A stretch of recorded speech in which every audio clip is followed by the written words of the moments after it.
दिनै क'क्राझार 1 नं क'क्राझार लकसभा समस्तिनि जोङो भटार जानानै आङो एमसिएलए हिसाबै पर्बत जेराव आंनि जोनोम जायगा सांमान्दा गामियाव आङो भट थुबाय। जोङो मोजाङैनो जागोन, गासिबो मोजाङैनो जागोन, नाथाय जोबोद दुखुनांथाव बिसय मैया जिबादि इनसिडेन्ट जानानै थांदों दस्रा जायगायाव, इनक्लुडिं जोंनि माननीय आग्रामा महिलारि बिथांनि सायाव जे धरननि जाथाय इउपिपिएल दोलो आरो इउपिपिएल दोलोनि मावथि हान्जाफ्रा जे धरननि जाथाय जाफुंहोनो नागिरदोंमोन बेयो जोबोद दुखुनांथाव। बिटिसिआव शान्तिनि अनगायै अशान्ति सृष्टि खालामनो बिसोरो नागिरदों, बेखौ जों नुनो मोनदों। गतिके दस्रायाव बेबादि जेबो घटना जों खोनायाखै, नाथाय क'क्राझार डिस्ट्रिक्टआव जोबोद गाज्रि जाथाय जों नुनो मोनदों। बिभिन्न जोंनि बिपिएफ सोद्रोमानि सायाव एटाक खालामनायनि, जोंनि टिपकायावबो जोंनि आंनि आंगो गामियावबो माखासे जाथाय खालामनो थाखाय बिसोरो सेस्था खालामबाय थादोंमोन। जोबोद दुखुनांथाव बिसय बियो।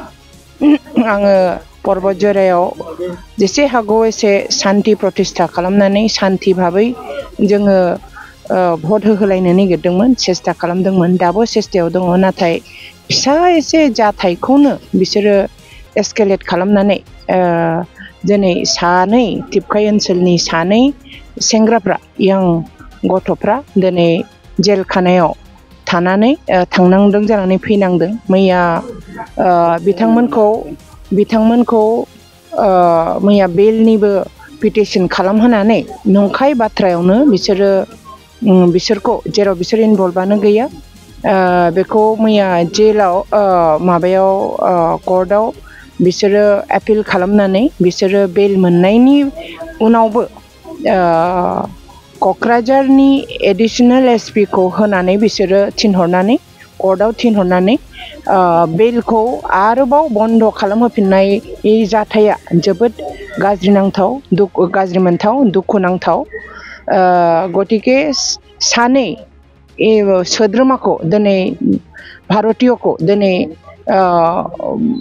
भारतनि गणतन्त्रखौ स्ट्रं खालामनायनि बिथांमोनहा जि मोन्थाय दङ, बे मोन्थायनिफ्राय बिथांमोनखौ बन्सित खालामबाय। भट होहोआबालानो बिथांमोनखौ बन्सित खालामदों। बाहाय खुनु माबा गैया, बिसोरनि इनभल्भमेन्ट गैयामोन।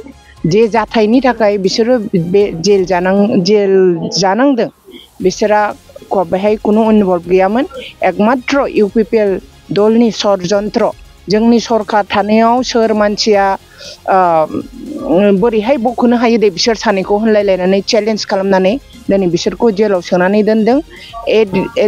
एडिशनेल एसपि खौ थिनहरनानै बेल मोननायखौबो बन्द खालामनानै दोनदों। बियो जोबोद गाज्रि खबर जादों, जोबोद गाज्रि बिसोरनि मावनाय जाहैदों। गतिके आनफर्चुनेट, गणतन्त्रआव बयहाबो भट होनायनि अधिकार दङ। बिसोर सानै गथ' भट होनो मोनैया जोंनि गणतन्त्रखौ भबिष्यतआव बेबायदि जाथाय, भुल जाथाय, मिसा परिचालना खालामनाय बेबायदि जाथाय खालामबाय थायोबा इउपिपिएलआ जोंनि बिटिसि ओनसोलाव डेमक्रेसिखौ दुरबल खालामगोन।